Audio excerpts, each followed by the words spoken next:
souhaiter la bienvenue à Yann Brossard, que nous accueillons avec beaucoup de plaisir à Quimper, car effectivement nous avions une petite frustration. Il était venu dans le Nord Finistère, et puis aussi à Lanester, à Rennes, mais Quimper, pas encore, donc nous sommes très contents de le voir là. Nous avons le plaisir aussi d'ailleurs de retrouver Glenn Le Saout à mon côté, qui était le vice-benjamin de la liste aux européennes. Et puis, bien sûr, au bout de cette table, Ismaël Dupont, notre secrétaire départemental, et élu de Morlaix, puisqu'il va aussi être question aujourd'hui des élections municipales. Bien sûr, Yann Brossard, vous le savez, est porte-parole nationale du Parti communiste et aussi élu à Paris en charge du logement et de l'hébergement d'urgence. C'est d'ailleurs ce qui a motivé effectivement au départ sa présence dans le Sud Finistère, puisqu'il est venu à Douarnenez pour parler de son livre sur Airbnb dans la librairie Livret, et que nous avons donc profité de cette opportunité pour le recevoir ici.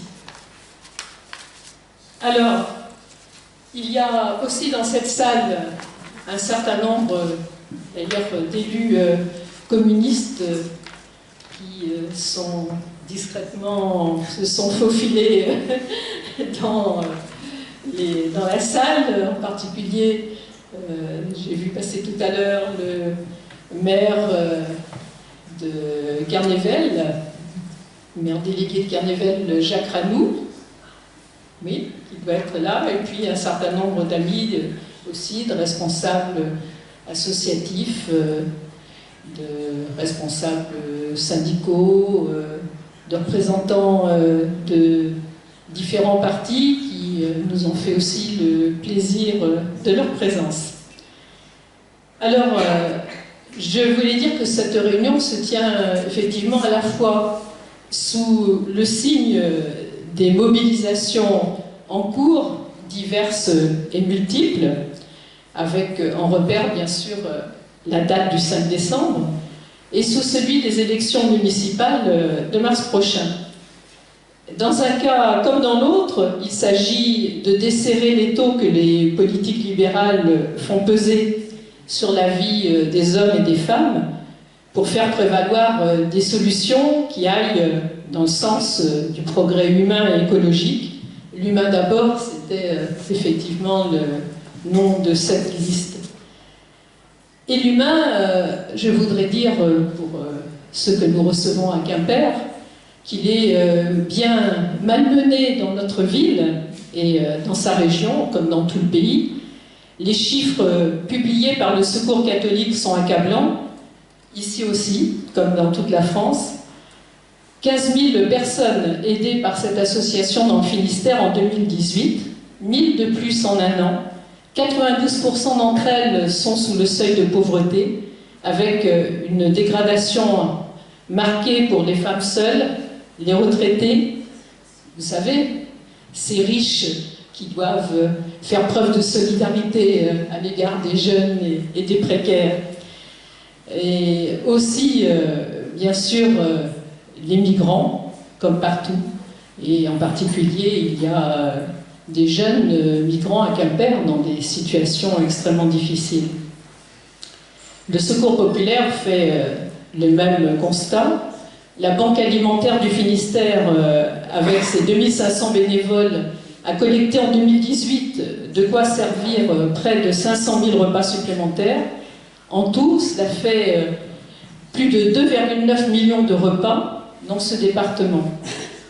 Précarité, pauvreté, qui sont bien sûr à mettre en relation avec l'explosion des dividendes, mais je ne vais pas m'appesantir. L'humain est mis à mal aussi dans les hôpitaux.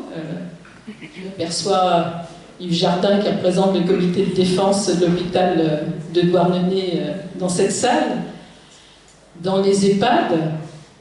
Et hier à Quimper, il y a eu à l'hôpital une très importante manifestation, puisque plus de 500 personnels soignants ont débrayé pour 1 heure, sont sortis de l'hôpital et ont défilé tout autour. Et avec une grande diversité, il y avait du personnel administratif, des infirmières de bloc opératoire, il y avait aussi quelques médecins. Et c'est une mobilisation qui dure, comme dans d'autres villes, depuis des mois, depuis le printemps. Bien sûr, cette mobilisation, elle s'explique par la gravité de la situation dans nos hôpitaux, souffrance des personnels, souffrance des patients, dans les EHPAD aussi, souffrance des résidents. Il n'y a pas longtemps, on expliquait que dans un EHPAD de Quimper, il n'était pas possible de donner une douche par semaine aux personnes âgées. Une douche par semaine, ça devient un luxe dans les EHPAD. Tous les services publics sont en morceaux. C'est le cas de la Poste, fermeture des bureaux de poste. On a connu la fermeture des bureaux d'Hergé-Gabéric, de Buffon, de la rue Saint-Mathieu à Quimper. Difficulté aussi avec le courrier. On vient de découvrir cette semaine la beauté de la réorganisation de la distribution du courrier. Les fameuses tournées sacoches que nos amis bigoudins ont déjà expérimenté, qui ont provoqué de fortes grèves avant l'été. Et bien depuis une semaine, elles sont en place aussi à Quimper, ce qui se traduit par le fait que les facteurs ne sont plus maîtres de leurs tournées. Les tournées sont préparées d'avance par des gens qui ne connaissent pas les secteurs, avec plein d'erreurs, des retards qui s'accumulent, le courrier qui revient non distribué, qui repart le lendemain, qui revient sur le lendemain. Je peux vous dire que on a des témoignages de courriers postés à Quimper, à destination de Quimper, qui ne sont pas arrivés depuis 8 jours. C'est vraiment un record du service public. C'est aussi les finances publiques qui sont très maltraitées dans toute notre région. Il n'y a pas une commune qui n'ait pas eu aussi son lot de menaces sur les guichets divers des finances publiques et son lot aussi de mobilisation. À Quimper, ville-préfecture, ils avaient quand même eu l'idée extraordinaire, il faut dire, de supprimer les impôts et la trésorerie dans la ville-préfecture du département. Ils ont reculé un peu depuis, mais on va avoir la fermeture du cadastre, du foncier, à Fouesnant, la fermeture de la trésorerie, et je ne vais pas énumérer, je voudrais prendre toutes les communes du secteur qui vont aussi se faire maltraiter, au point d'ailleurs que même des élus qui ne sont pas réputés pour leur engagement à gauche commencent à s'inquiéter. On pourrait multiplier les exemples. Il y a aussi la police de proximité. Quimper est une ville où maintenant on affiche le fait qu'elle est sous surveillance de caméras à toutes les entrées. Ces premières caméras, elles ont été installées au moment même où l'on supprimait dans le quartier de Carmoisan la dernière antenne de la police nationale, dernière antenne de proximité dans les quartiers. C'est quand même un rapprochement saisissant.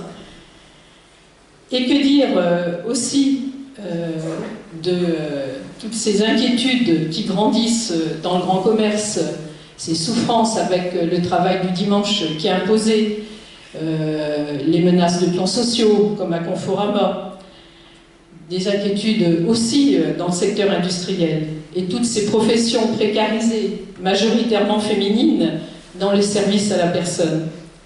Santé au travail, aussi question environnementale. On est un département où on continue à mourir de l'amiante. Et maintenant, les pesticides, les paysans, mais aussi les ouvriers de l'agroalimentaire, les travailleurs des ports, ils sont exposés.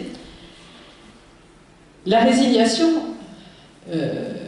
face à cette dégradation de la situation est en recul, il faut le souligner. À l'hôpital, je le disais hier, plus de 500 manifestants qui débrayent, 36% de grévistes, 2 tiers de grévistes pour les infirmières de bloc opératoire, c'est presque historique. Et la préparation du 14 novembre avec la grande mobilisation nationale sur la santé, promet d'être très importante. Et il y a d'ailleurs un collectif très large qui s'est mis en place et il va y avoir une convergence des actions des personnels des 2 hôpitaux de Quimper avec effectivement ces actions citoyennes. Mobilisation aussi dans les EHPAD. On a l'exemple à Audierne d'un EHPAD qui a connu 10 mois de mouvement à l'initiative de la CGT. Pendant 10 mois, jusqu'à obtenir des négociations avec leur direction, toutes les semaines, ils ont fait des débrayages. On parlait aussi de la Poste, là aussi il y a eu beaucoup de mouvements avant l'été, et vu la dégradation de ces derniers jours, je pense que ça va reprendre aussi bientôt. Les pompiers, qui sont aussi en mouvement depuis des semaines, il faut signaler d'ailleurs, ça atteint vraiment au ridicule, qu'ils ont été privés d'un exercice sur la place de la cathédrale. On peut se demander d'ailleurs si ça n'avait pas été un exercice, mais un vrai incendie, si on leur aurait interdit d'intervenir, parce qu'ils avaient écrit en grève sur leur camion. Il y a des mouvements dans l'enseignement, avec une alerte qui est lancée dans tout le département.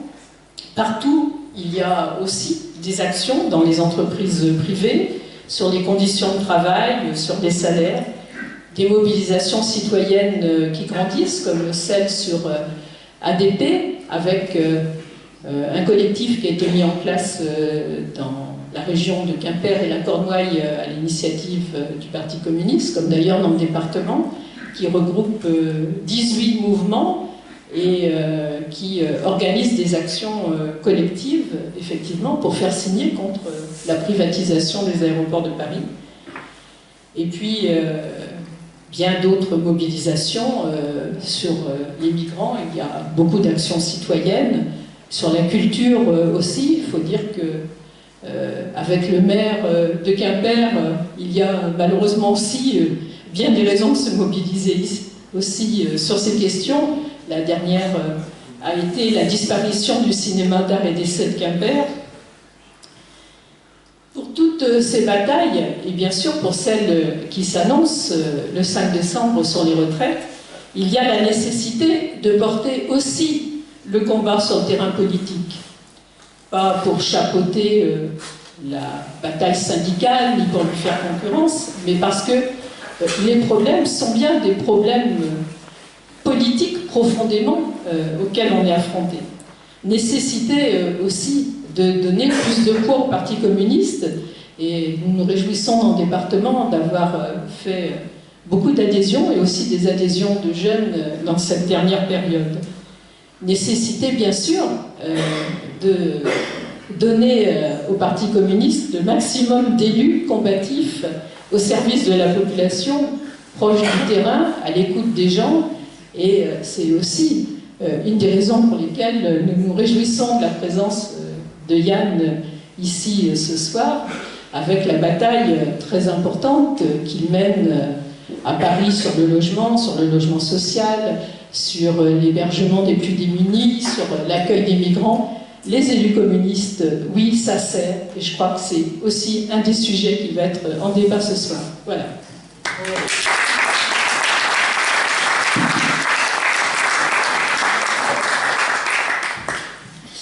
D'abord, bonsoir à toutes et à tous. Très heureux d'être ici, de revenir dans le Finistère, de venir à Quimper, parce qu'effectivement, je suis ravi d'être là en tout cas, vraiment. Et donc merci de m'accueillir. C'est vrai que j'étais à Douarnenez tout à l'heure pour présenter mon livre sur Airbnb et tout ce qui concerne l'économie ubérisée. Et Ismaël m'a proposé de venir du même coup à Quimper et j'en suis vraiment très heureux. Je vais essayer de ne pas faire trop long. Je sais qu'il y a des élections municipales au mois de mars. Je voulais quand même dire quelques mots du contexte national, même si tu en as déjà parlé à l'instant. C'est un contexte qui est très particulier. Un contexte dans lequel on est confronté à toute une série de fronts parce que le gouvernement attaque la grande majorité des Français par plein de bouts. Il y a d'abord, bien sûr, la réforme de l'indemnisation du chômage. dont on a finalement assez peu parlé. Alors même que, j'en parlais tout à l'heure avec une copine, cette réforme est une monstruosité. Une monstruosité. C'est 850 000 personnes qui vont voir leur indemnité baisser. C'est 200 000 personnes qui vont se retrouver sans aucune indemnité. C'est-à-dire qu'il y a plus d'1 million de Français qui sont au chômage, qui ont déjà la souffrance d'être au chômage, et qui vont voir leur indemnisation se dégrader considérablement. Et cette réforme, enfin ce n'est pas une réforme d'ailleurs, c'est un coup de rabot, est mis en place alors même que, contrairement à ce qu'on dit beaucoup, les chômeurs sont déjà très mal indemnisés. 50% des chômeurs ne touchent rien. 40% de ceux qui sont indemnisés touchent moins de 500 €. Et on nous explique qu'il faudrait leur mettre un peu plus la tête sous l'eau pour qu'ils soient motivés à chercher un emploi. C'est ça la réalité. C'est ça la philosophie de cette réforme. C'est qu'ils reprennent tous les vieux clichés mesquins dont on nous rebat les oreilles depuis des années, qui consistent à expliquer que si les chômeurs sont chômeurs, ça n'est pas parce qu'ils n'ont pas trouvé un emploi, c'est qu'ils n'ont pas cherché d'emploi. Comme si quelqu'un dans ce pays était heureux de toucher quelques centaines d'euros qui ne lui permettent même pas de remplir son frigo. Donc il y a d'abord cette réforme qui est en application depuis la semaine dernière et qui est un sale coup pour ces chômeurs qui n'aspirent en réalité qu'à trouver un travail et à trouver de cette manière-là une place et une utilité dans la société. Puis il y a la réforme des retraites qui s'annonce. Ils nous disent que cette réforme, elle fait l'objet d'une large concertation et que rien n'est décidé. Quand on regarde dans le détail, on sait que le président de la République a déjà dit que ce serait une réforme des retraites par points. Et un certain nombre de pays ont déjà mis en place la retraite par points. C'est le cas de la Suède, par exemple. En Suède, ils ont mis en place la retraite par points. Le résultat de cette retraite par points, c'est que 92% des femmes en Suède ont vu leur retraite baisser depuis la mise en place de cette retraite par points.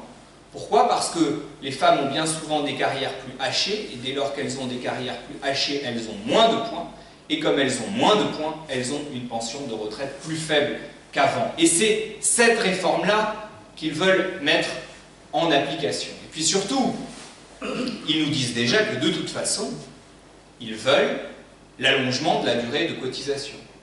Et s'ils ne disent pas allongement de la durée de cotisation, ils disent report de l'âge de départ à la retraite, ce qui en réalité revient exactement au même, c'est-à-dire qu'il va falloir travailler plus longtemps pour au final avoir une retraite qui sera plus faible.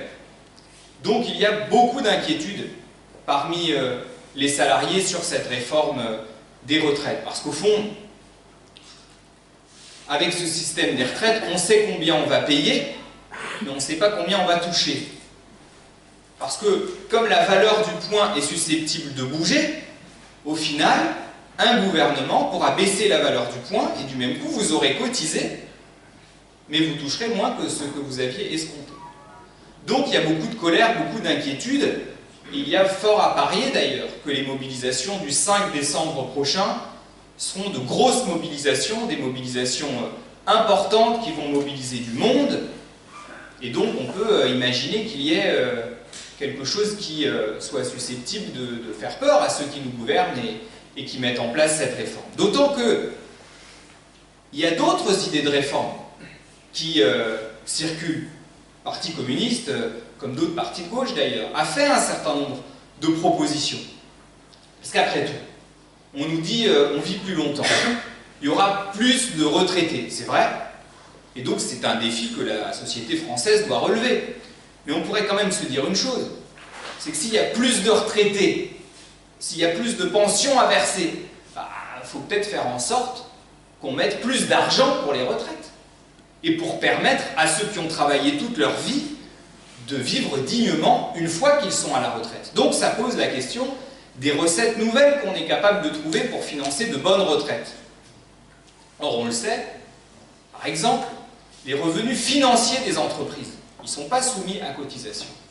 C'est-à-dire que eux, ceux qui gagnent de l'argent en dormant, eux, ils ne participent pas, au travers de leurs revenus financiers, au financement des retraites. Et bien, si par exemple, on mettait à contribution les revenus financiers des entreprises au même taux que le travail, eh bien, ça ferait rentrer 50 milliards d'euros dans les caisses de retraite. Et ça nous permettrait, par ce biais-là, de financer des retraites dignes pour ceux qui ont travaillé toute leur vie et qui, après tout, ont le droit de bénéficier d'une retraite dans des conditions convenables. Voilà un exemple parmi d'autres. Mais on voit qu'il y a d'autres réformes possibles que celles que le gouvernement est en train de mettre en place. Et puis, troisième sujet qui monte beaucoup, j'ai parlé du chômage, des retraites, la question des services publics, qui est une question qui taraude énormément de monde, parce que partout dans nos territoires, on voit les services publics se dégrader. Et on voit d'ailleurs toute une série de professions se mettre en mouvement en ce moment, parce qu'on a affaire à des agents du service public qui constatent que non seulement leurs conditions de travail se dégradent, mais surtout qu'ils n'arrivent plus à assumer leur mission de service public correctement. Je pense aux pompiers qui se sont mobilisés il y a quelques semaines. Je pense à l'hôpital public, avec une mobilisation très importante, notamment dans le secteur des urgences. Je pense aux enseignants, qui en ont gros sur la patate aussi. Donc, on a l'ensemble de ces mobilisations sur la question des services publics. Donc, ce n'est pas le nombre de batailles qui manque. En revanche, quand vous allumez la télévision, ce n'est pas de ça qu'on vous parle. On nous parle matin, midi et soir du voile. On dirait que dans ce pays, tous les problèmes ont été réglés, au point qu'on puisse se payer le luxe de ne parler que de ça. Le matin, on nous parle du voile, le midi, on nous parle du voile, le soir, on nous parle du voile. Il y a quelques jours, il y a un attentat à Bayonne. 3 jours après, le président de la République donne une interview à Valeurs Actuelles. Il y a quand même une stratégie de diversion depuis des semaines maintenant, qui vise à ce qu'on ne parle pas de la question sociale, à ce qu'on ne parle pas des services publics, à ce qu'on ne parle jamais des problèmes qui concernent la vie quotidienne de millions de Français. Et cette stratégie-là, c'est une stratégie délibérée, qui est construite par le pouvoir en place, pour nous priver du vrai débat sur les vraies questions qui intéressent nos vies quotidiennes. Et donc, mon espoir, c'est que les mobilisations du 5 décembre, notamment, nous permettent de remettre la question sociale au cœur du débat public. Et on doit mettre toutes nos forces dans la bataille pour que ces questions-là, ces questions fondamentales, soient les questions qui occupent le devant de la scène, plutôt que de nous occuper avec des débats annexes qui, en réalité, ne sont pas du tout au cœur des préoccupations des Français. Là-dessus, il y a les élections municipales au mois de mars. Vous me direz quel est le rapport avec tout ça. D'abord, ce sont des élections très importantes. Pas seulement parce qu'aux élections municipales, on envoie un signal au pouvoir en place, mais parce que ce qui se décide à l'échelle des territoires, ce qui se décide localement dans les conseils municipaux, ce sont des décisions qui ont un impact très important sur notre vie quotidienne. Je dirais qu'il y a au moins 3 choses qui font que ce sont des élections importantes. La première des choses, c'est que localement, on met en place des politiques publiques. Et qu'on ne met pas en place les mêmes politiques publiques selon qu'une ville ou un village est dirigé par une équipe progressiste ou pas. On est payé pour le savoir dans nos différentes villes. Moi, je le sais. Dans ma ville, du temps de la droite, on faisait 1500 logements sociaux par an. Aujourd'hui, on en fait 7000 par an. C'est pas la même chose. C'est pas la même politique. Donc la première des choses, c'est que localement, on décide de politique publique. On ne change pas forcément la vie, mais on change des vies au travers de ces politiques-là. Et donc, il est très important que localement, on ait des élus qui se battent pour les services publics, pour mettre en place des centres de santé, pour développer le logement social. On n'aurait pas 4 millions de logements sociaux en France, 11 millions de Français qui vivent en logement social, s'il n'y avait pas des élus locaux qui s'étaient battus pour qu'on fasse du logement social chez eux. Donc, l'importance d'avoir des élus qui se battent pour des politiques publiques progressistes. La deuxième chose, c'est qu'on voit bien qu'on est dans une période où les gens ont beaucoup de doutes sur les élus, ont beaucoup de doutes sur la politique. Et donc les élections municipales, c'est l'occasion de se doter d'élus qui sont des élus un peu différents des autres.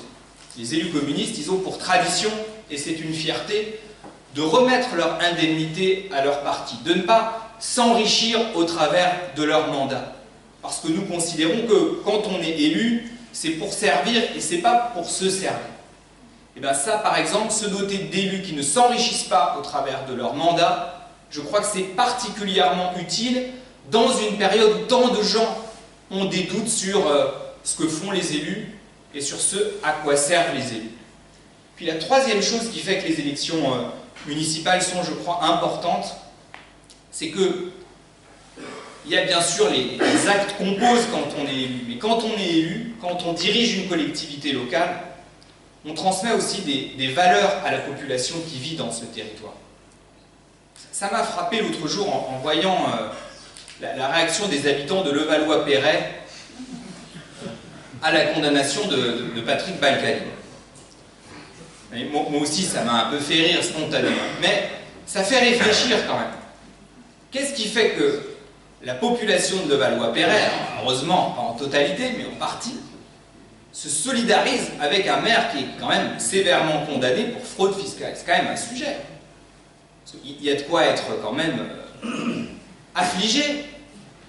Mais ça veut dire qu'un maire, une équipe municipale, elle transmet des valeurs à sa population. Et que quand on a affaire à un maire comme lui, ben il a transmis des valeurs qui sont les siennes, qui sont le clientélisme, l'achat d'électeurs, et ça finit par influer sur ce que les gens ont dans leur tête et sur la perception qu'ils ont de la politique. Ils se comportent comme un élu, comme on va dans un magasin, c'est-à-dire que c'est une clientèle. Et ça forge des idées, des réflexes. Et c'est ce qui fait qu'on en arrive à une population qui se solidarise avec un maire pareil. Donc on transmet des valeurs quand on est élu. Et il vaudrait mieux qu'on se dote d'élus qui transmettent d'autres valeurs que celles transmises par ces gens-là. Et c'est ce qui fait, je crois, que ce sont aussi des élections qui sont importantes pour ça. Et puis, il y a aussi une chose qui me frappe et qui me vient en tête en parlant des élections municipales. C'est qu'on sait que les collectivités, elles ont été soumises à rude épreuve ces dernières années. Il y a eu la baisse des dotations de l'État, ce qu'on appelle les dotations de l'État, c'est-à-dire l'argent dont les collectivités locales disposent pour mettre en place des politiques publiques. Il y a eu aussi des réformes institutionnelles, avec la mise en place des communautés de communes, des agglos, etc. Il y a un président de la République, Emmanuel Macron, qui, quand il a commencé son mandat, au début, a commencé par négliger les élus locaux. Vous vous souvenez qu'il a posé un lapin au congrès des maires de France. Il n'est pas venu, alors qu'il s'était engagé à venir tous les ans. Puis vous avez vu, il y a eu la crise des Gilets jaunes. Et suite à la crise des Gilets jaunes, le président de la République s'est rappelé qu'il y avait des maires. Et il a cherché à s'appuyer sur les maires pour se réconcilier avec les Français. C'est-à-dire qu'après avoir zappé les maires, il a cherché à faire des maires les relais de sa politique. Mais ça traduit une chose. Ça traduit le fait que les maires, les élus locaux, ça compte dans notre pays. Et ça traduit le fait que beaucoup se joue au travers des élections municipales. Nous sommes un pays qui compte 35 000 communes. On nous dit parfois que c'est trop. Moi, je suis convaincu que ça n'est pas trop. Et que c'est ce qui permet de tisser un lien de proximité avec les Français. On a, en plus de 35 000 communes, on a 500 000 élus à travers le territoire. Là aussi, on nous dit que c'est trop. Moi, j'ai tendance à considérer qu'au contraire, c'est très utile, parce que c'est une forme de démocratie absolument fondamentale. Et donc, il est très important qu'on soit nombreux à se mobiliser aux élections municipales et qu'on considère l'importance de ce qui se joue au mois de mars prochain. Je sais que dans les territoires, on a parfois des réalités différentes, mais je sais aussi qu'on travaille partout à construire des listes rassembleuses, larges. C'est vrai que dans une période où où la gauche n'est pas flambante, on a intérêt, je crois, à se serrer les coudes à l'occasion de ces élections municipales. C'est d'ailleurs ce que nous avons toujours cherché à faire par le passé, et je pense que c'est plus que jamais nécessaire. Et je ne vais pas être plus long parce que je sais que vous avez beaucoup de choses à dire sur Quimper et sur les élections municipales en général, mais en tout cas je souhaite qu'on puisse en débattre. Merci à tous.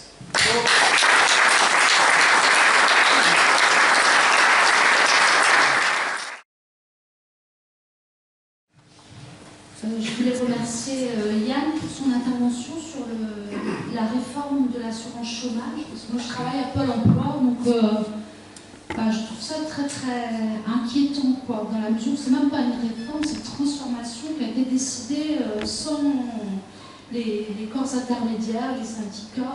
C'est l'État qui a décidé donc cette baisse énorme donc, de revenus pour les demandeurs d'emploi. Et ce que je voulais rajouter, c'est que ça s'accompagne aussi de contraintes fortes, c'est-à-dire qu'il y a un contrôle des demandeurs d'emploi qui était avant au niveau régional, qui est maintenant au niveau à l'échelon local. Et de plus en plus, on est de plus en plus impacté en tant que conseiller Pôle emploi, c'est-à-dire qu'on n'a plus la main pour lever des sanctions sur les demandeurs d'emploi qui sont radiés. C'est une équipe de contrôle qui intervient. Moi, je travaille à Brest, Pôle emploi à Brest. Et donc jusqu'à présent, j'abandonnais les sanctions, je laissais tomber parce que je ne voulais pas que les gens soient pénalisés. Or, maintenant, la décision appartient à l'échelon au-dessus, au contrôle départemental. Donc il y a des gens sur Brest qui ont choisi ce poste-là.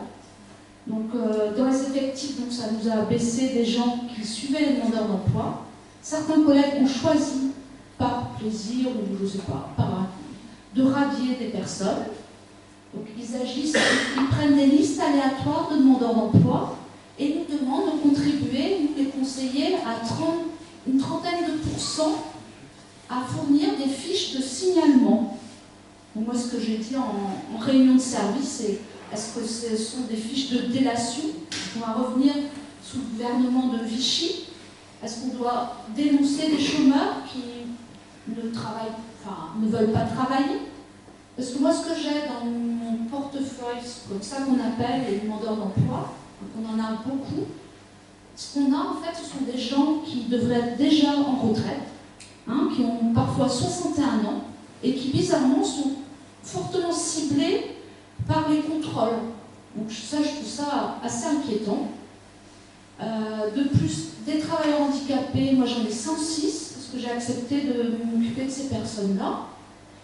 Mais maintenant, j'ai plus la main. Donc ce sont des personnes qui ont été classées donc, par des métiers très difficiles, dans la maçonnerie, dans des métiers d'aide à domicile, des choses comme ça, de ménage, métiers manuels, qui prennent aussi la tête et qui ne peuvent plus travailler, qui ont des reconnaissances de travail handicapé, des invalidités, mais pour lesquelles on va juste simplement regarder s'il y a eu des recherches d'emploi effectuées ou pas. Et à partir de là, la sanction va partir. Et le conseiller, à terme, ne sera même plus consulté. Moi, j'ai réussi à rattraper un petit peu des radiations, mais ça ne sera plus à l'avenir possible. Donc c'est vrai que c'est important de parler de tout ça, parce que c'est des gens qui se retrouvent vraiment dans la galère, quoi. Énormément. Voilà. Ça laisse un moment d'émotion, mais on va peut-être prendre quelques questions à la fin. Au fond. Bonsoir, donc Jean-Marc Cléry, je suis secrétaire régional de la Fédération FSU. Donc tu as dit beaucoup de choses sur les services publics, je pense qu'il y a beaucoup de points sur lesquels on pourrait développer. Mais je préférais te poser une question sur une catégorie d'élus dont tu n'as pas parlé. Tu as expliqué que Macron avait des relations un peu difficiles avec les élus locaux, il s'agit des maires, tu as parlé des municipales. Il y a une autre catégorie d'élus locaux ou territoriaux avec lesquels Macron a bien moins mauvaises relations. On va dire que ce sont les régions, notamment certains présidents de région, on comprend bien pourquoi. Et Macron est venu à Quimper il y a à peu près 18 mois, si je ne me trompe pas, c'était le mois de juin 2018, faire un grand discours. Alors on n'a pas pu assister de près, parce que nous on était quelques-uns à manifester, tenu assez loin quand même de Macron. On n'a pas eu le plaisir d'entendre ces belles paroles. Et lors de ce discours, Macron a posé quelque chose de très fort, qui était d'ailleurs très attendu par certains élus régionaux en Bretagne, c'est l'idée d'un pacte girondin. Ça tombe bien, ce que le pacte soit pas jacobin, ça peut se douter de Macron, mais en tous les cas, cette idée d'un pacte girondin est un peu intrigante quand même. Et c'est un petit peu là-dessus que je voudrais t'interroger. C'est l'idée d'un nouvel acte de décentralisation. Alors, un nouvel acte assez étrange aussi, puisqu'on ne sait pas très bien dans quel cadre constitutionnel aura lieu cet acte de cette décentralisation, sans qu'il y ait eu d'ailleurs jamais véritablement un vrai bilan des différentes étapes de décentralisation qui ont eu lieu depuis les années 80. C'est quelque chose qui est effectivement très attendu par certains politiques régionaux, mais sans doute qui envisagent la possibilité d'expérimenter, d'avoir une plus grande autonomie, éventuellement une autonomie fiscale, de la part des régions. Je ne te cache pas qu'en ce qui concerne la FSU, on est extrêmement perplexe, voire inquiet des développements que ça pourrait produire en termes de différenciation pour les territoires, donc de rupture d'égalité de traitement pour les personnes, pour les citoyens, mais aussi pour les agents des services publics, et puis aussi la concurrence que les territoires pourraient être amenés à avoir, en tout cas à mener les uns contre les autres. Donc j'aurais bien aimé avoir un petit peu ton sentiment, ton analyse de cette décentralisation qui semble être un acte fort, mais dont on ne sait pas exactement comment elle se produira et à quel horizon. Mais évidemment, ça sera sans doute un des éléments des prochaines régionales pour 2021, ça va venir assez vite.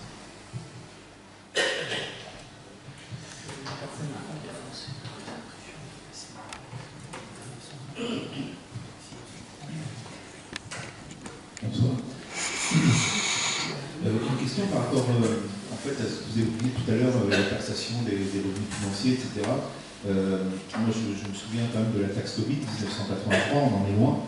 Et pourtant, 1983, c'était quand même quelques années, elle n'est toujours pas appliquée. Aujourd'hui, je vois une autre menace arriver, c'est la robotisation. Et pourquoi est-ce qu'on ne fait pas taxer la robotisation aujourd'hui? Si je vais faire des courses, je m'aperçois qu'il n'y a plus de caissière. Par contre, le prix, c'est le même. Donc, effectivement, si on n'a plus de masse salariale, on fait des bénéfices encore plus, quoi. Et les prix ne baissent toujours pas. Et par contre, la question, c'est sur toute cette robotique qui, évidemment, est inéluctable. Et heureusement, d'ailleurs, parce que quand même, le but, c'est de se libérer du travail aussi. Donc, à un moment, où on en est, et vous particulièrement, parce que vous, on en est loin, j'ai l'impression, en tout cas, où vous en êtes, vous, par rapport à cette taxation du revenu, de la machine, et pour permettre à l'homme de vivre dignement. Et je pense que c'est quelque chose qui est... Enfin voilà, on est en 2019, on se donne rendez-vous en 2049, je suis sûr que vraiment il y a vraiment des grosses marges de manœuvre à faire là-dessus, on n'en parle pas trop. Et moi ça m'inquiète beaucoup, parce que je me dis qu'aujourd'hui la machine doit pouvoir remplacer l'homme au XXIe siècle. Voilà, il est temps peut-être.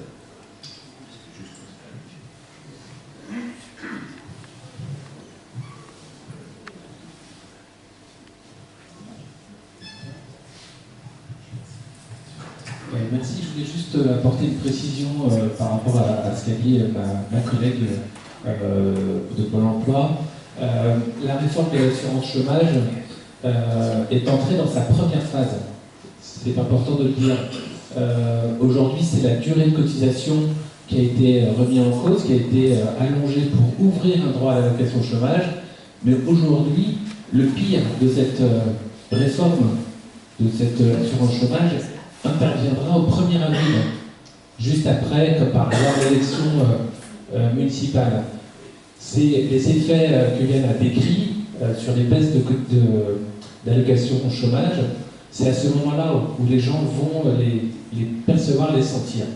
Il faut savoir qu'il s'agit d'un décret d'application et non pas du fruit des négociations collectives entre les syndicats et les patrons, mais bien un décret du gouvernement qui peut être rayé à tout moment. Une mobilisation peut amener à changer les choses. Donc les choses ne sont pas terminées, il reste encore quelques mois pour en parler justement, avant que les premiers effets dramatiques justement de cette réforme entrent en vigueur au 1er avril. Sur la taxation des machines, c'est vrai que c'est une idée qui a été avancée par Benoît Hamon dans le cadre de la campagne présidentielle, qui, à notre avis, est une bonne idée, parce que la robotisation, ça enlève des emplois, sachant que les cotisations sociales sont prélevées sur le travail, sur l'emploi. Ça fait un déport et un manque à gagner en termes de financement pour la sécurité sociale, pour les solidarités. Et la robotisation est certainement un processus qui peut apparaître comme inéluctable, mais c'est aussi un processus qui maximise la plus-value réalisée par les capitalistes, puisque leur enjeu c'est de faire baisser le coût du travail. Et un des leviers pour faire baisser le coût du travail, c'est de soustraire le nombre de travailleurs. Donc évidemment, je pense que cette taxe sur les machines, ça peut avoir un double effet. Un effet de avoir davantage de cotisations patronales des entreprises pour les caisses de sécurité sociale, pour les solidarités, pour la redistribution sociale. Et le deuxième effet, c'est de ralentir le processus de robotisation qu'on peut considérer comme illégitime. Parce que moi, j'ai pas envie d'avoir déjà que on a supprimé des centaines de milliers de commerces de proximité au profit des supermarchés. J'ai pas envie demain d'avoir des supermarchés entièrement automatisés où il n'y a plus de caissières, où il n'y a plus de relations humaines. Et l'élément de service, il participe du tissu social et du bien vivre ensemble à partir du moment où il y a des gens en face des clients et où il y a autre chose qui se passe qu'un simple processus marchand. Dans la production également, on peut dire la robotisation, ça permet d'éliminer un certain nombre de travaux pénibles, de travaux de force, et c'est en partie vrai. Et en même temps, on a quand même besoin d'avoir du travail peu qualifié. Moi, je sais qu'en tant qu'élu local, j'ai plutôt bataillé contre la généralisation des conteneurs enterrés. Pourquoi? Parce que ça coûte super cher à la collectivité qui va investir dans le matériel pour faire diminuer sa masse salariale, pour faire diminuer le nombre d'emplois publics. Et on sait bien que parmi les éboueurs qui travaillent dans les services de collecte, il y a beaucoup d'ouvriers qui ont peu de diplômes. Et s'ils ne travaillent pas au service de collecte, si les entreprises GAD, Doux, Utilisapco à côté suppriment des centaines de postes, eh bien c'est des gens qui ne vont pas trouver de travail. Et un des enjeux, c'est vraiment d'avoir du travail pour tout le monde. Et le troisième argument en faveur d'une taxe sur les machines, c'est de dire que, effectivement, si la robotisation prépare une libération du travail, dans ce cas-là, il faut que le travail soit partagé. Et pour que le travail soit partagé, eh ben, il faut s'attaquer au profit des entreprises et faire installer surtout des normes sociales et des lois qui légifèrent sur la durée du travail, tout le contraire de ce que sont en train de faire, de ce qu'est en train de faire le gouvernement et Macron à la suite de Nicolas Sarkozy. Et dans ce cas-là, cette taxe sur les machines, ça peut aller dans le bon sens, parce que nous, effectivement, on n'est pas... souvent, on a reproché aux communistes d'être des productivistes, parce qu'ils défendaient les emplois. C'est vrai qu'on défend les emplois, on défend surtout les travailleurs, mais on défend l'émancipation des travailleurs. Et l'émancipation des travailleurs, ça passe aussi par le partage du temps de travail et par la réduction du temps de travail. Et là-dessus, on soutient la plateforme revendicative de la CGT, mais aussi d'autres syndicats, sur la semaine de 32 heures. Et également sur la question des retraites, sur la retraite à 60 ans. Tout le contraire de ce qu'on est en train de faire actuellement. Je voulais juste répondre en deux mots sur la question des régions. C'est un vieux projet qui consiste à vouloir affaiblir les communes, qui sont quand même la cellule de base de la démocratie dans notre pays, et de développer de grandes régions puissantes et autonomes. Ça fait longtemps que cette idée circule, et que l'Union européenne notamment promeut la création de grandes régions avec l'affaiblissement des communes dans le même temps. Est-ce que le président de la République ira au bout de ce projet? Je ne sais pas. Pour l'instant, il n'y a pas en tout cas de calendrier qui témoignerait concrètement du fait qu'on avance vers ça. Et il n'y a pas ça notamment dans la loi engagement et proximité qui va être débattue à l'Assemblée nationale après être passée au Sénat. Heureusement, mais enfin, En tout cas, pour l'instant, il n'y a pas d'élément qui va dans ce sens-là. Mais je voudrais redire à quel point, je crois, la question de la défense des communes est absolument essentielle. D'abord, ce n'est pas un hasard si la participation aux élections municipales reste encore relativement importante. Pas formidable, mais enfin relativement importante. C'est sans doute parce que les Français voient bien qu'à l'échelle des communes, il y a des choses qui se jouent. Et que c'est donc une élection qui influe sur leur vie quotidienne. Puis l'autre jour, je me faisais la réflexion avec un ami qui est élu d'un village d'une centaine d'habitants. Puis il me disait la chose suivante. Il me disait, on nous dit beaucoup que la démocratie participative, c'est un enjeu d'avenir. Très bien. Il me dit, dans mon village qui a une centaine d'habitants, on est 7 conseillers municipaux. C'est-à-dire qu'il y a 7% de la population qui est directement impliquée dans la vie locale. Puis il me disait, dis-moi toi, à Paris, tu as lancé avec l'équipe municipale un budget participatif, c'est vrai. Il me disait, quel est le taux de participation au budget participatif? 7%. C'est-à-dire l'équivalent de ce qu'on a dans un village d'une centaine d'habitants où on a 7 conseillers municipaux. Le taux, c'est le même, 7%. Et donc, me disait-il, on est en train de tuer en ce moment cette démocratie locale en développant à marche forcée les intercos et tout ce qui dessaisit les élus locaux de leur pouvoir local. Et donc on nous dit d'un côté démocratie participative et de l'autre on est en train de tuer cette démocratie locale, vivace, vivante, qui fonctionne bien et qui permet qu'un nombre pas complètement négligeable de la population soit directement impliqué dans la vie de son territoire. Et donc je pense que ça doit nous inciter, si on aime la démocratie locale, à préserver nos communes et nos élus locaux plutôt qu'à leur taper dessus et à les dessaisir de leur pouvoir. Oui, moi je voudrais intervenir sur les services publics, notamment sur les hôpitaux. Dernièrement, nous avons fait une conférence de presse au niveau de l'hôpital de Morlaix, qui est en train d'être sous tutelle du CHU de Brest. Et ça devient très problématique parce que le service de cardio n'a pas été réouvert, ni les soins intensifs. Et là, actuellement, il y a le service de stérilisation qui doit partir sur le CHU de Brest, alors que c'est un service tout récent sur l'hôpital de Morlaix. La souffrance au travail, les collègues sont en train de tomber comme des mouches. Hier, on a été soutenir les IBOD, donc les infirmières instrumentalistes au bloc opératoire, et elles ne savent plus comment comment se débrouiller pour que leur spécialité soit reconnue au même titre que les IA, que les infirmières anesthésistes. Elles étaient décontenancées, quoi.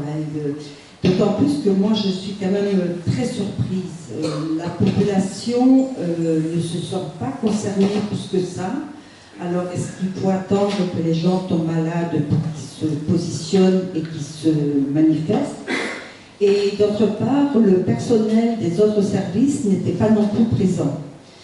Alors j'ai quand même posé pas mal de questions et en partant, j'ai rencontré un ancien collègue de travail qui m'a dit « Martine, tout est cloisonné ». C'est-à-dire que tous les services se recroquevillent sur eux-mêmes. Le personnel dans les services sont en train de se recroqueviller sur eux-mêmes par peur soit de perdre leur emploi, soit peur par des contrats encore plus précaires qu'ils ont, puisque actuellement sur l'hôpital de Morlaix, je crois qu'on a 300 contractuels, et c'est évidemment ces gens-là qui seront remerciés de leur bon service au fur et à mesure que les lits vont être fermés. Sur les 41 lits qui ont été fermés à l'hôpital de Morlaix en période estivale, il reste 11 qui n'ont pas été réouverts. Au niveau de la chirurgie, aujourd'hui, on se retrouve avec 6 lits en moins en chirurgie 2. C'était un service qui contenait dans les 25 lits, il me semble. Donc il n'y a plus que 19 lits. On est en train de faire une publicité publicité mensongère sur la chirurgie ambulatoire et la médecine ambulatoire. Je reviens là-dessus parce qu'il y a des aberrations.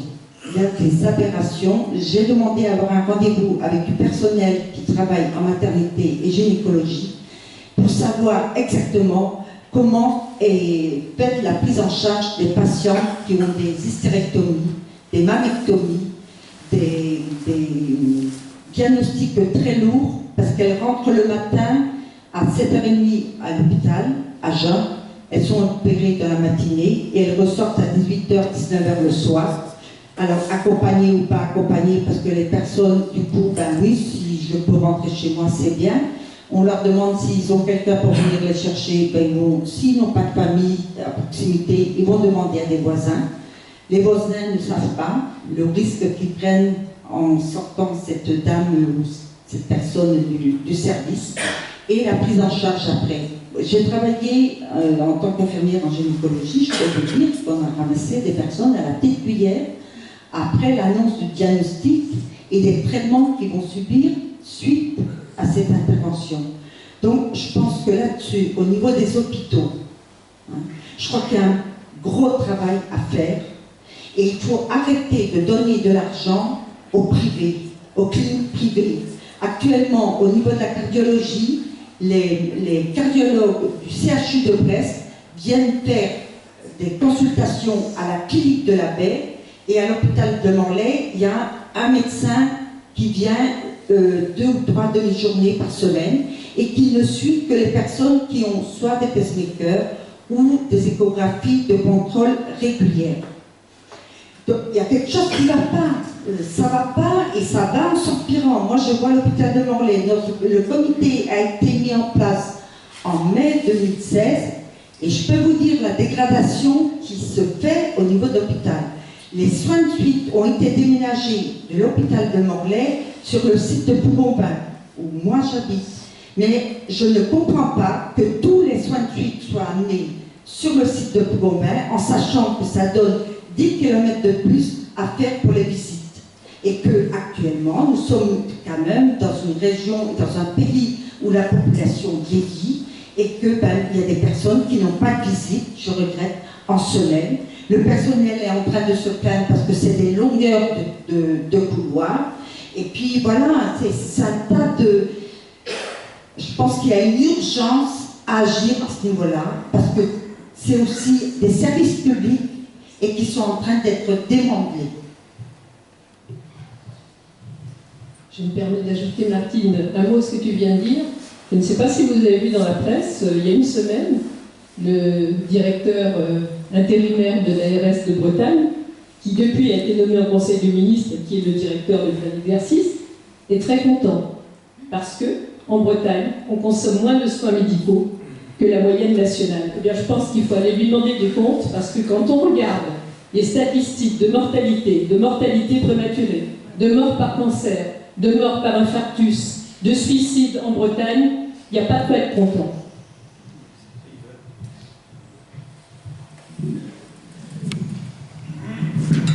Oui, tout d'abord merci Yann. Il est vrai que nous aurions aimé t'accueillir en tant qu'eurodéputé et non pas simplement comme porte-parole, mais bon, ils ne savent pas ce qu'ils ratent à Bruxelles et c'est ainsi.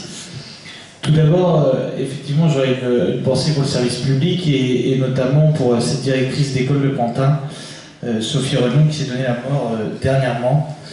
Et nous avons reçu le lendemain de ce suicide Gabriel Attal à Morlaix, et plutôt que de rencontrer les syndicats d'enseignants ou de professeurs du secondaire, etc., elle a préféré le faire rencontrer des vaches pour la semaine du bien-être animal.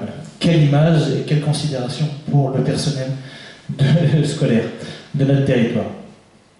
Autre signal faible, comme ils les appellent, aujourd'hui à 15h, un étudiant s'est immolé par le feu devant son crous à Lyon. Brûlé à 90 degrés, il a laissé cette lettre où il dénonce les mesures prises à l'encontre des étudiants ces dernières années, notamment la sélection à l'université, les conditions de travail, où notamment à l'UBO à Morlaix, nous venons de perdre 20 000 heures de travail en TD avec des professeurs. Aujourd'hui, nous sommes en réunion municipale, mais comment ne pas lier les municipales avec ce qui se passe au niveau national ? Le maire, c'est l'échelon local où on vient voir parce qu'on gagne moins d'argent, notre trottoir est cassé, nous avons des problèmes, etc. etc. Le maire, c'est même pas le représentant, c'est un psychologue. C'est celui qui arrive à concilier et à faire un repas, un festin, tout en ayant des ingrédients très mauvais. C'est celui qui bouche les trous de là où l'État n'intervient pas. Il faut donc soutenir ces maires. Il faut les soutenir en leur créant, et c'est la proposition qu'ont fait les élus communistes, un véritable statut, une véritable protection de l'élu, qui n'existe pas aujourd'hui. C'est pas étonnant si un pas loin d'un maire sur deux ne se représente pas dans notre société aujourd'hui. C'est pas étonnant si les jeunes ne s'investissent pas. Quelle image nous donnons en ayant un maire comme Balkany qui est condamné par la justice, et on arrive à lui sortir une cagnotte litchi. Puis la raison, c'est des graines qu'on a semées auprès de la population et qui ne sont absolument pas bonnes. Aujourd'hui, nous avons un devoir, et c'est celui de considération et surtout de solidarité. Combien, notamment le maire, je pense à madame le maire du Cloître Saint-Égonnec, qui a accueilli dans son village 20 migrants qui ont totalement redynamisé cette ville de 800 habitants.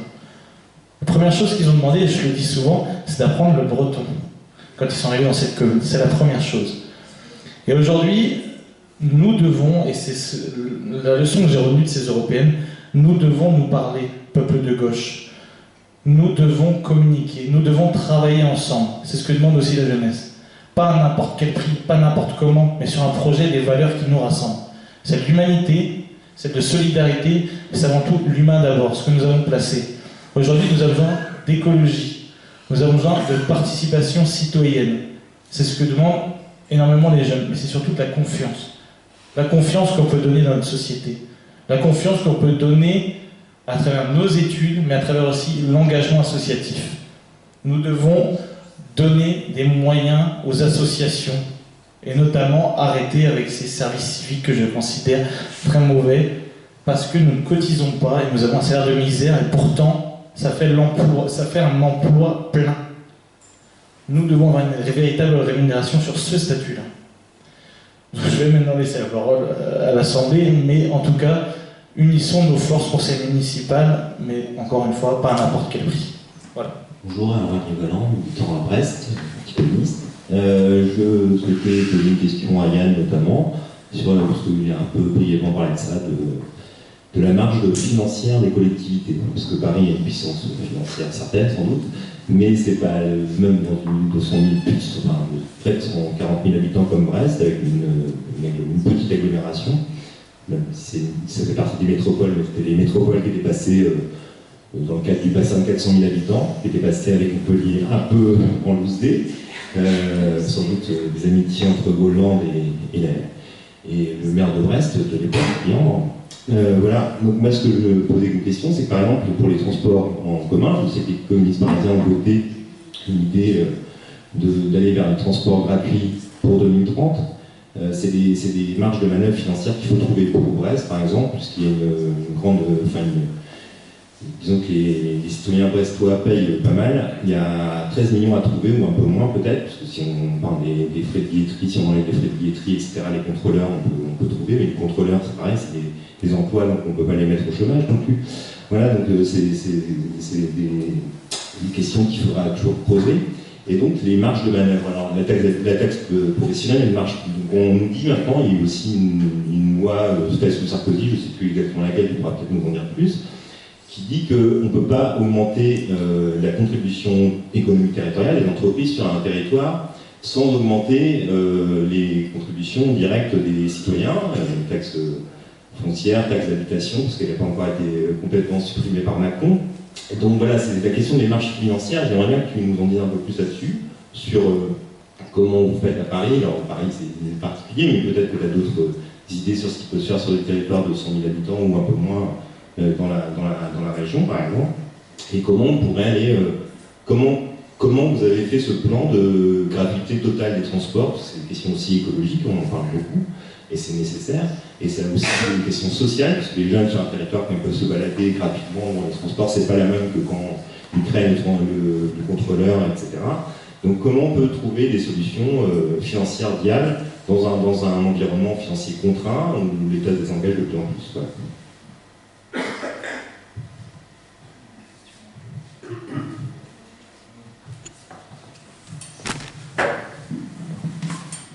C'est vrai que les collectivités sont en permanence amenées à faire des arbitrages qui sont compliqués. Il y a eu 13 milliards d'euros en moins pour les collectivités locales sous le quinquennat précédent, et sous le quinquennat Macron, on aura sans doute à peu près une jauge identique. Donc évidemment, dès lors que les collectivités ont moins d'argent pour mettre en place des politiques publiques, c'est compliqué pour elles de faire des choses formidables.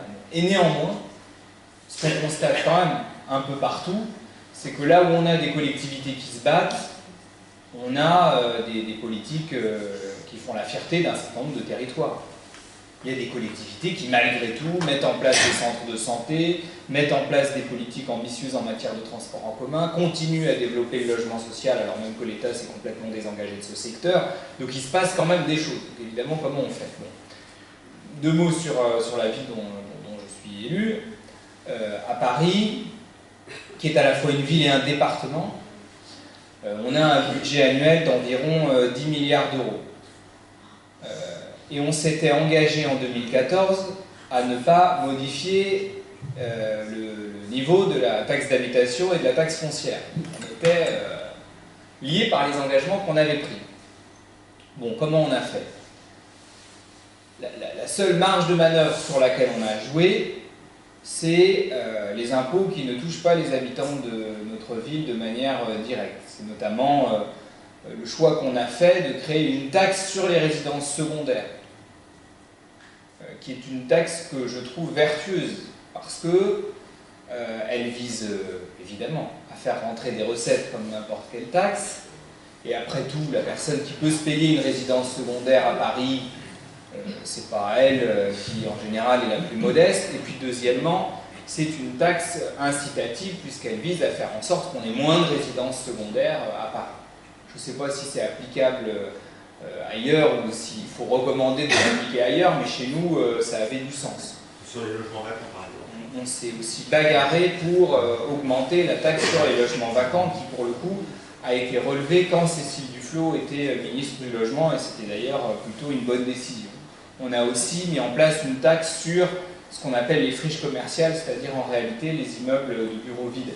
Donc il y a quand même des marges de manœuvre sur des taxes qui, à mon sens, sont relativement vertueuses puisqu'elles visent à produire des effets positifs. Donc il y a quand même des marges de manœuvre.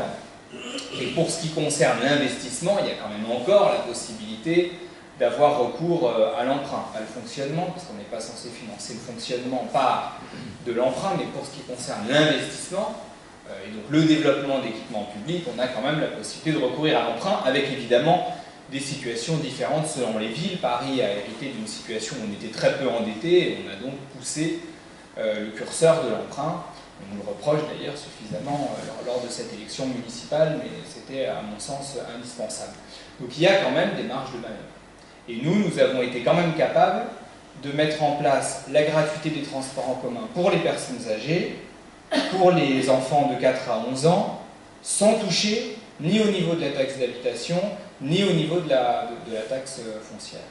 Donc c'est quand même la démonstration. Alors évidemment, on pourra me rétorquer que Paris a des ressources financières considérables, ce qui n'est pas totalement faux, mais enfin, on a quand même réussi, malgré les baisses de dotation, à mettre en place un certain nombre de politiques qui sont justes sur le plan social. Vous voulez ajouter quelque chose?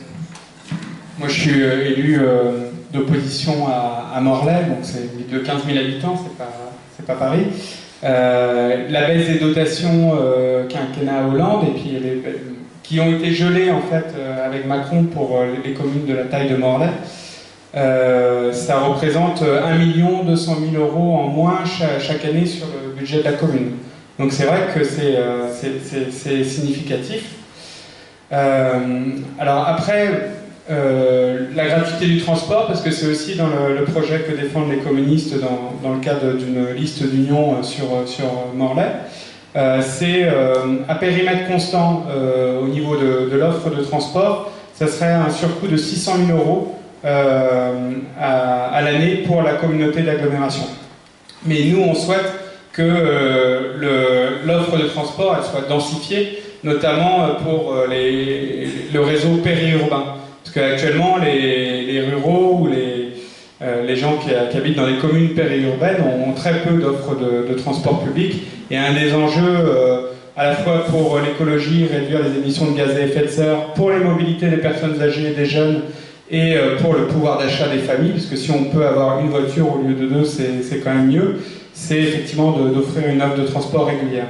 Alors comment on finance tout ça? Moi j'aurais tendance à dire, en tant qu'élu local d'opposition souvent critique, c'est qu'il y a aussi beaucoup de projets d'investissement somptuaires. S'il y a une valeur que peuvent défendre les élus communistes, c'est vraiment d'être des élus du quotidien et de la vie quotidienne. Et de mettre l'argent. Alors le problème, c'est qu'effectivement, l'État aussi nous ceinture en prétendant ceinturer les dépenses de fonctionnement. Et ça, c'est le discours de tous les élus gestionnaires, la maîtrise des charges de fonctionnement, la maîtrise de la masse salariale. Et par contre, on peut dégager des excédents, donc en général, les élus gestionnaires, ils vont mettre 1 million de côté sur les dépenses de fonctionnement qu'ils ne vont pas utiliser pour les mettre dans l'investissement. Et nous, sur Morlaix, ça va être un projet de musée à 14 millions d'euros qui présente certaines justifications, mais qui n'était peut-être pas non plus la priorité des Morlaisiens. Ça va être un projet funiculaire à 10 millions d'euros avec 300 000 euros de charges de fonctionnement pour un funiculaire enterré qui fait de 200 ou 300 mètres de trajet entre la gare et le centre-ville dans la vallée. Et moi je pense que ça serait quand même beaucoup plus utile aux Morlaisiens qu'on fasse le transport gratuit, qu'on fasse des navettes électriques gratuites en centre-ville, qu'on finance davantage les tickets sport, par exemple, pour que les enfants puissent avoir accès à un large panel d'activités sportives, culturelles, gratuites ou quasi gratuites, qu'on finance les centres aérés, les voyages pour les enfants des familles modestes, qu'on mette en place un centre de santé qui lutte contre la désertification médicale, qui permette de ramener des praticiens, parce qu'on sait que la profession médicale elle se féminise et que beaucoup de praticiens n'ont plus envie de travailler 70 heures par semaine. Et la solution du centre de santé publique, ça peut convenir, et ça convient actuellement aux professions médicales. Et donc, ce qu'on défend dans ces élections municipales, c'est vraiment l'argent au service de la vie quotidienne et de la qualité de vie quotidienne des citoyens. Avec, donc, sur le plan départemental, je fais un petit focus là-dessus, on a actuellement une quarantaine d'élus sympathisants communistes. Il y a 40 élus qui ont soutenu la brillante campagne de Yann Brossat, élu finistérien. Sur ces 40 élus, il y en a à peu près 25 qui sont adhérents en tant que tels du Parti communiste, et puis il y a une quinzaine de sympathisants. Je pense que vu l'état de déliquescence de la gauche et des autres organisations de gauche, je ne parle pas de la nôtre, nous on a l'influence électorale qu'on a, mais on gagne des adhérents. On fait 50 adhésions dans le Finistère cette année, là où la plupart des autres organisations de gauche, ils se comptent. Les Verts, ils ont décidé à Brest de faire une liste indépendante, autonome, et de sortir de la majorité. Ils étaient 16 à voter. 17. Nous, à Brest, on a 300 adhérents, c'est quand même pas la même chose. Donc je pense qu'on peut profiter de cette... je ne dis pas qu'on est dans un état de santé rayonnant, mais on peut profiter de cette force humaine militante pour présenter des candidats dans un maximum de communes. Dans des contextes où, effectivement, Glenn l'a dit, il y a beaucoup de maires qui ne se représentent pas, il y a beaucoup de listes de gauche qui restent à construire, et donc il y a beaucoup de militants, de sympathisants communistes, avec le sérieux qu'on leur connaît, parce que les militants et les sympathisants communistes, ce sont des électeurs de l'UMA, c'est des gens qui ont une exigence intellectuelle et politique, qui peuvent avoir une certaine influence dans leur commune sur des listes ouvertes. On ne dit pas qu'il faut brandir le drapeau rouge dans un village de 500 habitants, hein, mais sur des listes ouvertes, sur des listes de rassemblement, en discutant avec leurs concitoyens, on peut avoir une certaine influence dans ces élections. Et là Yann l'a très bien dit, c'est aussi faire infuser nos valeurs dans la société, parce que le contexte, il est quand même extrêmement grave, il est extrêmement critique, il est extrêmement dangereux. Yann a parlé des débats sur le voile qui sont agités, forme de chiffon rouge pour détourner l'attention des habitants sur les lois de régression sociale, les cadeaux faits aux plus riches et la politique dégueulasse menée par le gouvernement. Mais il y a aussi un climat de racisme qui est dont le gouvernement se rend complice de l'installation dans notre société. Parce que derrière le voile, c'est les musulmans qui sont visés, c'est tous les préjugés xénophobes qui sont alimentés. Parce que l'arrière-pensée de Macron, et Yann passait son temps à le dire lors des élections présidentielles, c'est de rejouer le match en 2022 avec la candidate du Rassemblement national. Parce que c'est le scénario idéal pour lui pour être réélu.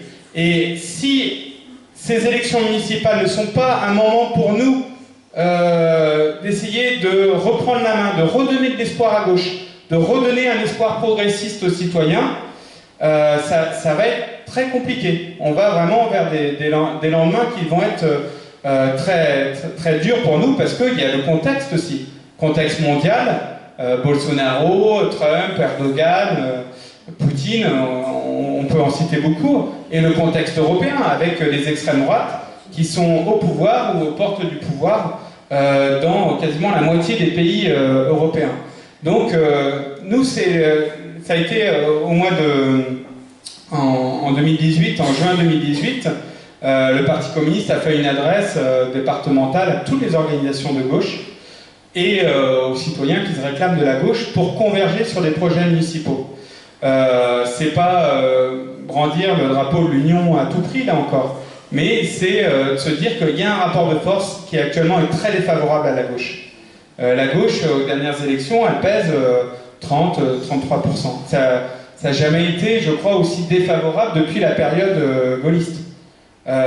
Et donc, si on n'est pas capable de s'unir sur l'essentiel, sur les programmes, sur les contenus, eh ben, on risque d'être marginalisé, on risque d'aller vers un scénario à l'italienne où la gauche, aujourd'hui, en Italie, elle ne pèse plus rien.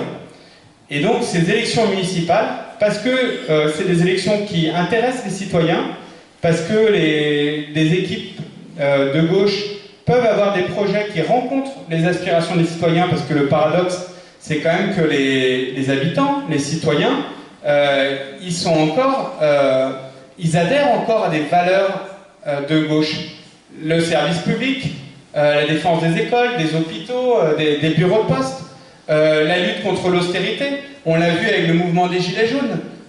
Les thématiques qui revenaient dans le mouvement des Gilets jaunes, ce sont des thématiques que portent les élus communistes depuis des décennies. Et pour autant, on a l'extrême droite à plus de 20%, les droites confondues, LREM et les Républicains à 40%, et la gauche dans les choux. À mon avis, ce rapport de force, il n'est pas complètement inéluctable. Mais si on attend les présidentielles pour chercher à bousculer le rapport de force, ça risque d'être très difficile. Et c'est vrai que c'est pour ça, alors c'est vrai qu'on parfois on peut accuser les communistes d'avoir soldé un peu vite le passé en proposant des rassemblements, y compris au Parti socialiste, qui a mené une politique qu'on a combattue du temps du gouvernement Hollande. En même temps, on sait bien que les électeurs du Parti socialiste, que les sympathisants et qu'une partie des militants du Parti socialiste, ce ne sont pas des chauds partisans de l'ultralibéralisme et des politiques d'austérité.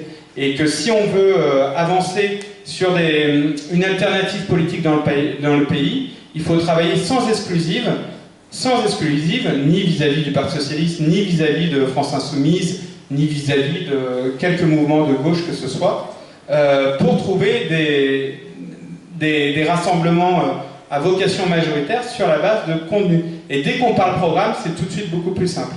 Quand on nous permet de parler programme, c'est tout de suite beaucoup plus simple. Après, je ne vous cache pas qu'il y a des difficultés dans le Finistère, comme partout ailleurs en France. Le mot d'ordre à la mode, c'est liste citoyenne. Les Français sont dégoûtés des partis politiques, ils sont dégoûtés des élus et des politiques en général. Donc on va créer une liste citoyenne. Le premier à avoir porté avec succès ce motif-là, c'est Macron. Hein. Les députés Macron, beaucoup d'entre eux n'avaient pas de passé politique. Aujourd'hui, il faut voir la politique dégueulasse qui cautionne et qui vote à l'Assemblée nationale. Donc nous, on pense que les partis politiques ont encore leur utilité pour structurer le débat public, pour former de futurs élus, pour former des militants politiques, pour résister aux politiques qui sont menées, qui vont dans le sens des intérêts du capital, et qu'il ne faut pas que ces élections municipales soient un nouveau moment d'affaiblissement des partis politiques et des partis politiques de gauche. Donc on n'exclut pas les citoyens, Fabien Roussel l'a dit dernièrement, nous ce qu'on veut c'est l'union des forces de gauche et des citoyens. Et elle peut se faire à partir du moment où on ne discute pas d'abord de la forme, de la procédure, comment on désigne la tête de liste, comment on désigne la liste, mais à partir du moment où on parle du programme. Et ça peut fédérer. Bonjour à tout le monde, Georges Guédou. J'ai été élu ici il y a quelques temps, dans une municipalité, on disait à l'époque d'Union de la gauche. Merci Yann Brossat pour votre intervention. Il y a tout de même une chose que je n'ai pas trop bien compris, c'est pour ça que je me permets de prendre la parole. J'ai l'impression que vous avez opposé les municipalités aux régions. Vous savez, vous êtes ici en Bretagne. Le sentiment régional est très fort. Et vous avez raison, la cellule de base de la démocratie, c'est la municipalité. Ce sont les villes ou les bourgs. Mais la région a un rôle important. Et j'ai eu l'impression que vous minimisiez ce rôle de la région. Alors, c'est vrai que le redécoupage qui a eu lieu il y a quelque temps sur un coin de bureau à l'Élysée du corps de François Hollande est inadmissible. Les Hauts-de-France, pourquoi pas les Bas-de-France, Saint-Brieuc, le Grand Est, on a voulu nous refiler ici le Grand Ouest. Non. Sans doute faudrait-il revoir aussi cette armature. Mais il faudrait aussi donner plus de pouvoir aux régions, financiers bien sûr, cela va de soi, mais en compétences. C'est du moins ce que je pense. Sans doute aussi aux départements, qui sont aussi parfois, il y a quelques élus départementaux ici, qui sont là en train de racler aussi les fonds de tiroir. On le sait, parce que les dotations d'État, elles baissent aussi à ce niveau. Moi, je pense qu'il ne faut pas les opposer. Une bonne démocratie locale, une bonne démocratie régionale, puis tant qu'à faire une région plus forte, pour nous, c'est que Nantes nous revienne, la Loire-Atlantique, parce que toutes les études le montrent, c'est quand même un sentiment assez général, et je pense, très honnêtement, qu'il ne faut pas trop les opposer. Au contraire, il peut y avoir un pouvoir d'attraction des unes et des autres. L'année prochaine, le Parti communiste fête ses 100 ans. L'un des créateurs du PC, il y en a eu plusieurs, c'était Marcel Cachin. Marcel Cachin était un breton bretonnant de Paimpol. Quand il faisait ses discours en région parisienne, parce qu'il y avait beaucoup de Bretons, à Saint-Denis, à Trappes, etc., des endroits que vous connaissez sûrement, il avait l'habitude de mêler les deux langues. Ces deux langues maternelles, breton et français. Et quand il venait ici aussi, on a quelques films qui le montrent, à Pont-l'Abbé ou ailleurs, il faisait, comme on dit en breton, memestra, c'est-à-dire la même chose. Et je pense que ce Cachin, allez, je fais un peu de plus personnel, normalement, je lui ai fait une biographie qui devrait paraître, j'espère, l'année prochaine. Vu du côté breton. Eh bien, Marcel Cachin aurait sans doute à peu près posé la question que je vous pose concernant les régions qui sont un rôle important dans la démocratie en France. Voilà, c'était un petit peu le bémol.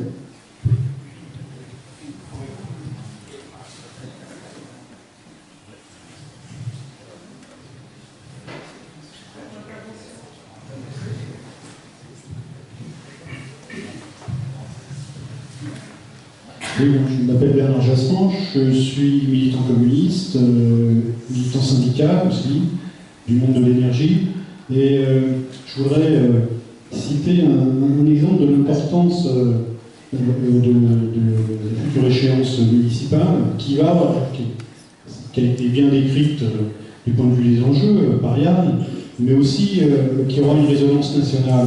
Dans notre profession, au niveau de l'EDF, est sorti de l'Élysée un projet, le mal nommé Hercule, qui vise à faire exploser, à finir la privatisation de notre entreprise nationalisée encore, qui est EDF.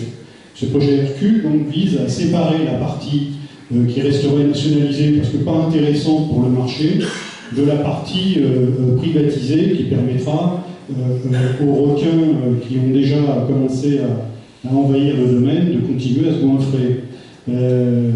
Donc ce projet, Macron et son équipe souhaitaient qu'il soit mis en œuvre très rapidement. Et le 19 septembre dernier, à l'appel de toutes les organisations syndicales de la profession, donc un mouvement très puissant a eu lieu dans ce pays. Et la décision de mise en œuvre de ce projet est reportée au mois d'avril prochain. Donc, après les élections municipales. Donc, il va être regardé de façon très fine, très précise, ce résultat des élections municipales. Et je pense qu'il y a de l'espoir, on peut faire bouger les lignes. Je veux dire un mot aussi quand même de la précarité énergétique. Depuis que le marché envahit le domaine, vous avez vu le nombre de précaires énergétiques, de familles avec des enfants qui, on estime à plus de 10 millions de personnes aujourd'hui, nos concitoyens touchés par cette précarité, qui se rationnent, qui n'arrivent plus à payer leurs factures. Les factures représentent 10 à 15% des revenus du ménage, et plus le marché envahit le domaine, plus les prix augmentent. Le gaz a augmenté de plus de 80% en l'espace d'une dizaine d'années, l'électricité prend le même chemin. Donc ça aussi, il faudra y revenir et faire en sorte que le marché qu'on dessert des griffes du marché tout ce domaine énergétique qui ne peut pas être privatisé. Merci.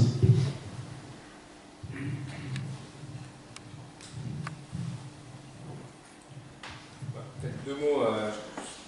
Je crois qu'Ismaël voulait que je conclue, donc je vais. Il y a encore une prise de parole ou... Voilà. Juste un petit témoignage.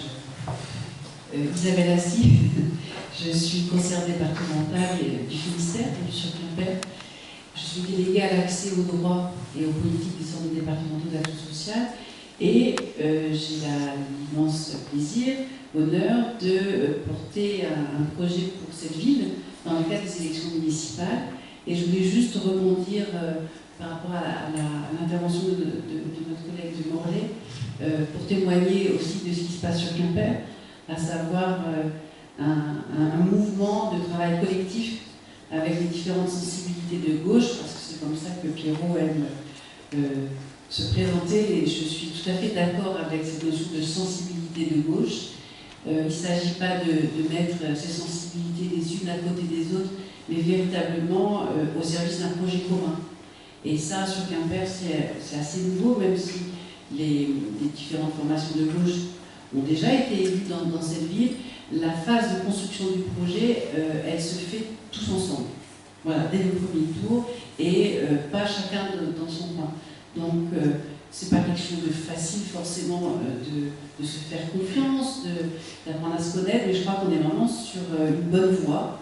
Je me félicite vraiment du fait que la section du PCF Quimper ait décidé d'apporter ses compétences, son expérience à ce projet collectif, et j'ai aussi bon espoir d'aller ensemble le plus loin possible. Voilà, donc je voulais peut-être savoir sur Paris comment ça se passe, ce travail collectif de construction de projet. Voilà, je vous remercie.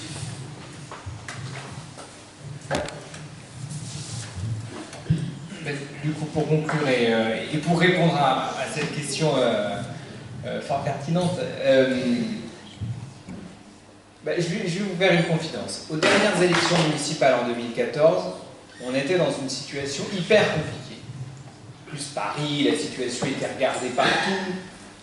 Et on a dû choisir, nous les communistes, si on faisait une liste séparée d'une certaine manière, ou si on faisait une liste d'union de la gauche dès le premier tour. Ça a été un débat terrible. Et il a fini par être tranché à 57% pour faire une liste d'union dès le premier tour contre 43%. J'étais moi-même très hésitant et dans le secret de l'isoloir, j'ai voté pour qu'on fasse une liste séparée. Parce que je me disais, dans le contexte national, colère vis-à-vis du gouvernement Hollande, c'était quand même compliqué pour nous d'aller en liste d'union avec Anne Hidalgo. Et bien, rétrospectivement, je pense que j'ai eu tort. Pourquoi? Parce que ce qu'on a fait localement, ce qu'on a fait à l'échelle de Paris depuis 2014, j'en suis plutôt fier. Ce qu'on a fait collectivement sur les enjeux du logement, de l'hébergement, ce qu'on a fait en matière de gratuité du service public de transport, les 6000 places en crèche qu'on a créées, bref, tout ça, ce sont des politiques qui, je crois, sont très utiles.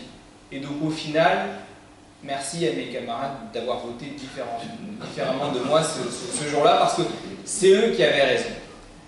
Et Ismaël le disait tout à l'heure,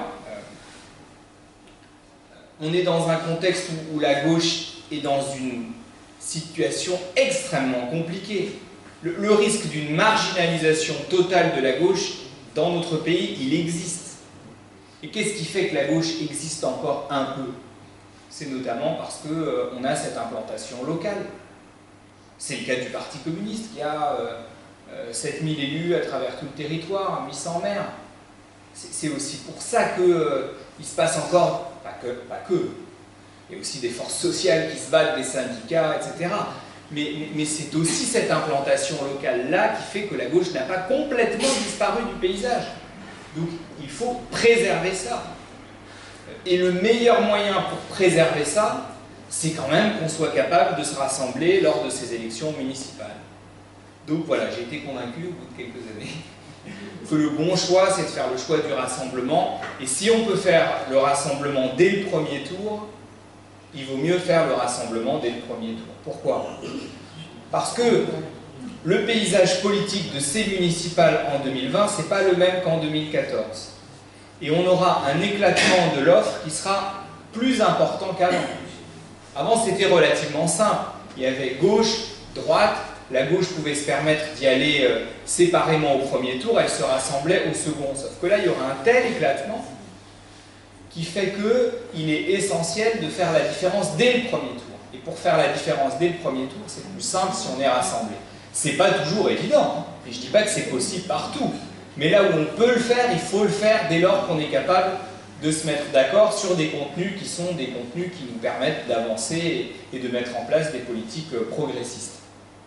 Et puis, quand même, si la gauche se sort plutôt bien de ces élections municipales, ce sera un signal positif dans ce contexte national très compliqué. Parce qu'on est quand même sorti des élections européennes, pas fiers.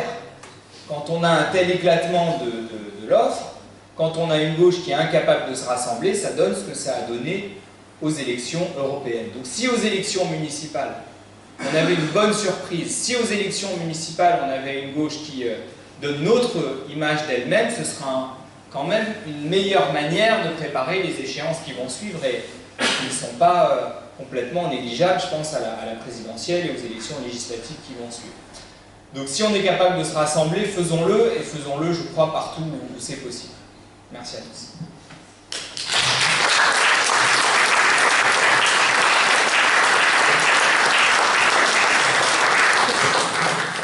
On a fait la démonstration ce soir qu'on peut parler d'élections sans être politicien, qu'on peut parler d'élections et parler des mobilisations sociales, que les unes et les autres ne sont pas sans rapport, vous avez bien entendu. Il y a des rendez-vous pour le mois d'avril, pour après l'élection municipale, et des décisions qui peuvent être prises, effectivement, qui vont peser sur les vies des gens. Mais ce que je voulais faire pour terminer, c'était, puisqu'on a parlé effectivement des luttes en cours aussi, c'est vous donner quelques rendez-vous à venir dans la période qui vient, Le premier, c'est mardi pour les habitants de Quimper et de Cornouailles. Il y a une réunion à la maison à la MJC de Kerfintin sur la privatisation d'ADP, organisée par la coordination dont nous faisons partie. Donc ça, c'est mardi. Le 14, qui est une journée de grande mobilisation nationale, à la fois sur les questions de santé et sur les finances publiques. Il y a aussi donc un rendez-vous à Quimper devant la mairie à 18h qui concerne aussi Quimper et toute la Cornouaille. Je vois Yves qui acquiesce pour effectivement protester contre ce budget de la santé et porter collectivement nos exigences. Donc bien entendu, le Parti communiste en est aussi, comme d'autres mouvements présents ce soir. Et je voudrais aussi vous signaler, à la demande d'Yves, dans une semaine exactement, dans cette même salle, il y a une conférence organisée par l'AFPS et l'ensemble des organisations de la plateforme, effectivement, pour la Palestine, sur la question des droits des Palestiniens, avec une intervenante palestinienne, Rania Mouhareb, citoyenne d'Israël, qui viendra donc de nous parler de la question des droits humains en Palestine. Vous avez vu derrière, on parle beaucoup du mur de Berlin. Il est tombé, c'est très bien, mais il y a encore beaucoup d'autres murs, et cette affiche-là, moi, elle me tient à cœur. C'est le mur de Palestine, le mur d'apartheid. Il y en a encore d'autres dans le monde. Je crois qu'il faut penser aussi à la solidarité internationale. Donc je vous invite aussi, tous ceux qui peuvent, à venir dans cette salle écouter cette militante palestinienne des droits humains, invitée par plusieurs associations de Cornouailles. Voilà, je vous remercie. Je souhaite qu'on ait beaucoup d'autres rendez-vous dans ce temps. Je vous remercie, bien entendu.